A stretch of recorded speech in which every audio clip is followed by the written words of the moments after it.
بسم اللہ الرحمن الرحیم۔ عزیز ساتھیوں، آج سے بیت المقدس کی تاریخ ہم اس کا مطالعہ سٹارٹ کر رہے ہیں انشاءاللہ۔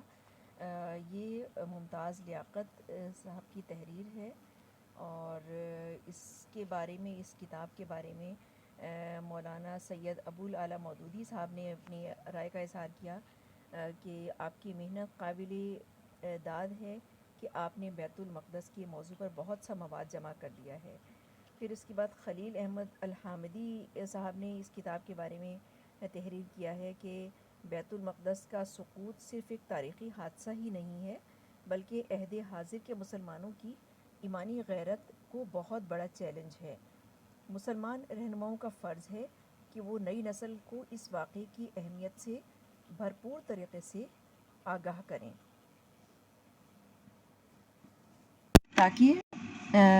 تاکہ ان کے اندر اپنے اسلامی شہر کی کارگزاری کے لیے وہی جذبہ جہاد ابھر سکے جو صلیبی دور میں صلاح الدین ایوبی کی زیر قیادت مسلمانوں کے اندر پیدا ہوا تھا۔ بیت المقدس کی تاریخ پر اردو میں اب تک کوئی قابل ذکر کتاب موجود نہیں تھی۔ ممتاز لیاقت صاحب نے اس موضوع پر یہ کتاب لکھ کر اس کمی کو کسی حد تک پورا کر دیا ہے اور یہ خلیل احمد الحامدی صاحب نے اس پہ اظہار خیال کیا ہے۔ یہ اس کا پورا نقشہ دیا ہوا ہے۔ اس میں ہم دیکھ سکتے ہیں کہ غزہ کا علاقہ کس طرف ہے۔ یہ ہے جناب، یہ غزہ ہے اور اس کے دائیں بائیں آگے پیچھے جو علاقے ہیں وہ آپ اس کا مطالعہ کر سکتے ہیں۔ جغرافیائی لحاظ سے جو اس میں کمال رکھتے ہیں وہ اس کو بہتر طور پہ سمجھا سکتے ہیں۔ یہ ایک اور دوسرا نقشہ ہے، فلسطین میں زمین کی ملکیت سے متعلق ضلع وار تقسیم کا نقشہ ہے۔ یہ اس کو بھی تاریخ سے واقفیت رکھنے والے جغرافیائی لحاظ سے جو وضاحت کر سکتے ہیں، کہیں سے اگر یہ اس کی وضاحت ملی تو انشاءاللہ میں شیئر کروں گی گروپ میں۔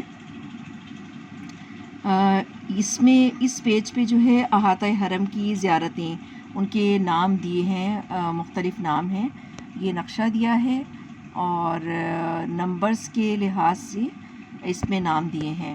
نمبر 1 بھی جو ہے قبۃ الصخرہ، یہ سنہرے رنگ کا گنبد اسے کہتے ہیں، قبۃ الصخرہ۔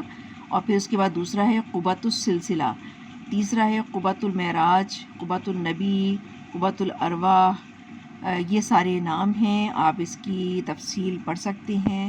ہم اصل ٹاپک کی طرف آتے ہیں۔ اب اس میں جو فہرست دی ہے، جو ہم ٹاپک مطالعہ کریں گے انشاءاللہ، ابتدائیہ میں باب اول میں صبح قیامت، پھر باب دوم میں ہے شہر مقدس اور اس میں محل وقوع، یہود کا شہر، شہر داؤد و سلیمان، مسیح ناصری کا شہر، یروشلم کی تباہی، اسراء و معراج، خلیفہ عمر کا سفر بیت المقدس اور صلاح الدین ایوبی کے فتح بیت المقدس کی، اور یہ سب اس کی ڈیٹیل ہے۔ پھر باب سوئم میں بیت المقدس شہر پناہ اور دروازے، پہاڑیاں، انتظامی حیثیت، شرعی حیثیت، یہ سب اس کی ڈیٹیل ملے گی۔ اور باب چہارم میں مسجد اقصی، حرم شریف، مساحت، دروازے اور دالان، اس کے بارے میں تفصیل ہے۔ باب پنجم میں مسجد اقصی، یہودی روایات، اسلامی روایات، سادہ سی مسجد، بانی مسجد، صلیبی دور، صلاح الدین ایوبی کا عہد، موجودہ مسجد، برطانوی دور، 1948 کی جنگ، شاہ حسین کی نگرانی میں، یہ سب اس کی ڈیٹیل ملے گی۔ پھر باب ششم یعنی 6 باب میں قبۃ الصخرہ یعنی سنہرے گنبد کے بارے میں روایات، بنائے قبا اس کی کب رکھی گئی، یہ سنہرا گنبد کب بنا، صلیبی قربان گاہ، ترکمان عثمانی کا دور، اسرائیلی گولہ باری، لاسانی عمارت۔ پھر باب ہفتم یعنی 7ویں باب میں قبۃ الصخرہ پھر آیا ہے، چبوترا اور اس کی سیڑھیاں، اور قبۃ الارواح، قبۃ السلسلہ اور چھوٹے گنبد کے بارے میں ڈیٹیل ہے۔ پھر باب ہشتم یعنی 8ویں باب میں حرم شریف میں دوسری زیارتیں ہیں، عہد عیسیٰ محمدی عیسیٰ کے بارے میں، استبل سلیمان کے بارے میں ہے، محراب داؤد، منبر داؤد، قبۃ یعقوب اور محراب زکریا، کرسی سلیمان، مزار مولانا محمد علی جوہر کا مزار بھی اچھا یہیں پہ ہے، اور روضہ سیدنا سلیمان، دیوار براق، دیوار گریا، اس سب کی ڈیٹیل جو ہے 8ویں باب میں ملے گی۔ پھر اس کے بعد 9ویں باب میں حوض اور تالاب، وادی ساحرہ اور میدان جہنم، جامع عمر، مسجد فاروقی،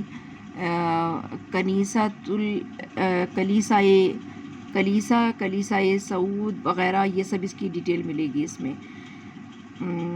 تقریباً اس کے 10 باب، 12 باب ہیں، اور پھر آخر میں جو ہے وہ نقشے ہیں تمام جگہوں کے، نقشوں سے وضاحت کی ہے۔ حرم شریف کی زیارتیں، قبۃ الصخرہ، مسجد اقصی کا ایک منظر ہے، پھر مسجد اقصی، دیوار گریا کون سی ہے، حضرت مریم کا مزار، اور کلیسائے کوہ زیتون، اور یہ سب اس کے نقشے موجود ہیں اس کتاب میں۔ تو ابتدائیہ میں پڑھتی ہوں۔ جو لوگ ایمان اور عمل صالح کی راہ اپناتے ہیں، اللہ کا ان سے وعدہ ہے کہ وہ انہیں زمین میں خلیفہ بنائے گا، جس طرح ان سے پہلے گزرے ہوئے لوگوں کو بنا چکا ہے۔ قرآن مجید تاریخ عالم قوموں کے عروج و زوال کی داستان ہے۔ بلندی اور پستی کا یہ چکر امت مسلمہ کے ساتھ بھی چلتا رہا ہے، لیکن جب ہم اس کے عروج و زوال کے اسباب کی جستجو کرتے ہیں تو یہ سبب نمایاں ہو کر سامنے آتا ہے کہ اس امت کی تخلیق و تشکیل جس غایت کے لیے ہوئی ہے، جب تک وہ اسے اپنے نصب العین بنائے رکھتی ہیں اور میدان جہاد میں رہتی ہے تو اسے عروج حاصل رہتا ہے، لیکن جہاں یہ اپنے نصب العین سے ہٹ جاتی ہے اور اپنے آقا و مولا و سرور کائنات کی راہ سے گریز کا رویہ اپنا لیتی ہیں، وہیں سے اس کے زوال کی سرحد شروع ہو جاتی ہے۔ پھر کوئی مادی سہارا خواہ کتنا ہی مضبوط کیوں نہ ہو، اسے ذلت و رسوائی تک لے جانے کی راہ میں حائل نہیں ہو سکتا۔ عباسی دور خلافت میں جب بغداد ایشیا کا پیرس بن گیا، جب بغداد اور کتاب و سنت کے وارث آپس میں معمولی باتوں پر لڑنے اور کفر و شرک کے فتوے لگانے میں لگے تھے، تاتاریوں نے اس کی اینٹ سے اینٹ بجا دی۔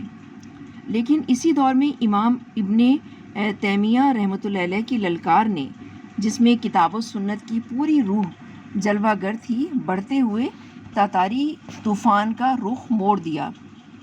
ہماری تاریخ کی ایسی انگنت مثالیں ثابت کرتی ہیں کہ امت رسول ہاشمی ایک خاص امتیاز رکھتی ہے، جو اسے دوسری اقوام باطل سے اقواموں سے ممتاز کرتی ہے اور اس کی قوت کا باعث بنتی ہے۔ یہ امتیازی وصف اس کی کتاب و سنت سے وابستگی ہے، جو اس کے وجود کی بنیاد ہے۔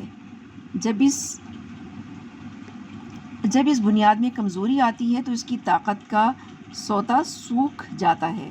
ماضی میں جب تاتاری یلغار مشرق وسطیٰ کو اپنے سیلاب میں بہا لے جانا چاہتی تھی اور اس کی شکست و ریخت کسی کے وہم و گمان میں بھی نہ تھی، کتاب و سنت کی روح سے سرشار ایک گروہ نے اسے للکارا، اور وہ طوفان جو شمع توحید کو بجھانے کے لیے اٹھا تھا، بلبلے کی طرح بیٹھ گیا۔ آج پھر مشرق وسطیٰ ایک نئے طوفان کی لپیٹ میں ہے۔ یہ سیلاب صہیونیت کا ہے، جو ماضی کے تاتاری فتنے کی مثال بلکہ اس سے شدید تر ہے۔ حال اور ماضی کے ان دو فتنوں میں اگر کوئی فرق ہے تو صرف اتنا کہ یہ تاتاری فتنہ اپنے وجود میں مستقل تھا، اور عہد حاضر کا صہیونی فتنہ استعماری طاقتوں کا ایک بحروب ہے۔ چہرہ دیکھیے تو اسرائیل، لیکن اس کے دل و دماغ، اعضاء و جوارح، ارادے اور عزائم سب استعماری طاقتوں کے ہیں۔ اس میں ساری توانائی استعمار کی ہے، اسے جنم بھی استعمار نہیں دیا۔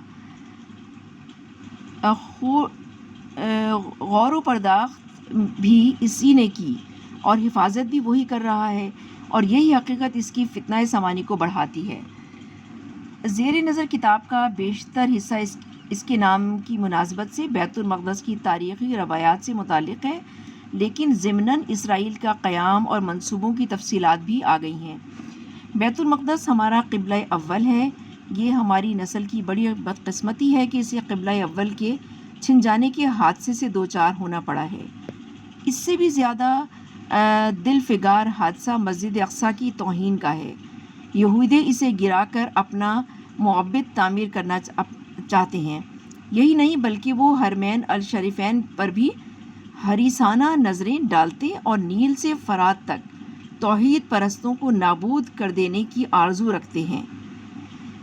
لیکن ہم ابھی تک اس کے عزائم کو نہیں سمجھ سکے، اس لیے کہ ہمیں مسئلے کی نزاکت کا احساس نہیں، اس شہر کی عظمت و فضیلت کو نہیں جان سکے جس کے لیے حضرت عمر رضی اللہ تعالیٰ عنہ نے سفر کیا اور غازی اسلام صلاح الدین ایوبی رحمۃ اللہ علیہ ان کے جانثار ساتھی خداوند قدوس ان پر ہزار ہزار رحمتیں نازل فرمائے برسوں تک لڑتے رہے اور داد شجاعت دیتے رہے، یہاں تک کہ اس شہر کے ذرے ذرے میں ان کا خون رچ بس گیا جو آج بھی مضطرب و بے چین اور ایک نئی کروٹ کا منتظر ہے.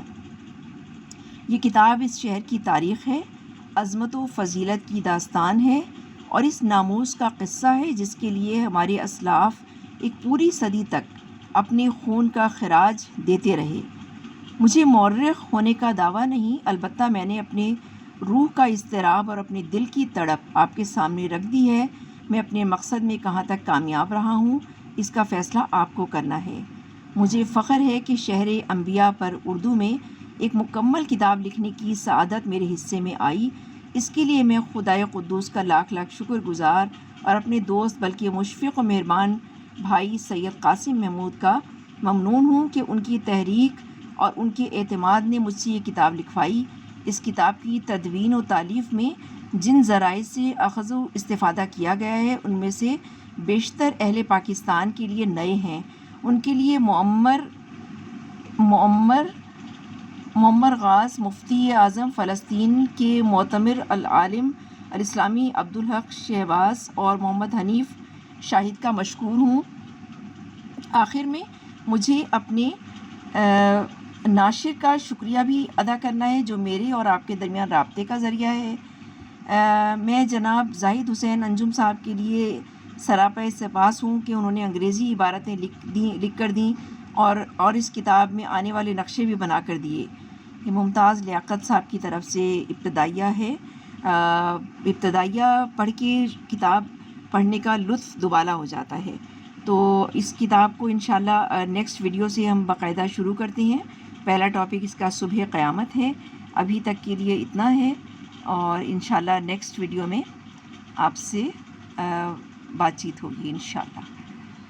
سبحانک اللہم و بحمدک نشہد ان لا الہ الا انت نستغفرک و نتوب الیک. اللہم صلی علی محمد وعلی آل محمد کما صلیت علی ابراہیم وعلی آل ابراہیم انک حمید مجید.